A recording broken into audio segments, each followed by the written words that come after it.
ஒருத்தனை நீங்க கூப்பிட்டு வச்சு அவனை பந்தி உட்கார வச்சு அவன் முன்னாடி வேலைக்காரன் கொடுத்து வச்சிருந்த அந்த முன்னந்தொடைய எடுத்து வச்சு அவன் முன்னாடி வச்சு நீ தனியா சாப்பிடுன்னு சொல்லி அவனை கழுதையை தேடுறது அப்புறம் இருக்கட்டும். கர்த்தர் உன்னை அபிஷேகம் பண்ண விரும்புறாரு.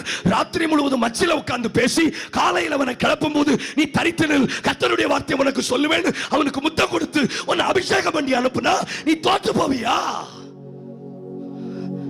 என்னால அதை தாங்க முடியல. என்ன அதை பெற்றுக்கொண்ட விதம், அதனால I can bear it. அதனால தான் ஆண்டவர் சொல்றார், சாமுவேலே நீ எந்த மட்டும் துக்கித்துக் கொண்டிருப்பாய், enough.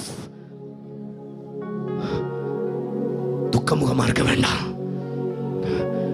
அப்படி துக்கமா இருந்ததுனால அடுத்த கட்டத்துக்குள்ள போனுங்கிற மனநிலைமையை போயிட்டு he stopped moving forward. முன்னேற்றம் தடைப்பட்டது. He lacked the interest. தன் விருப்பம்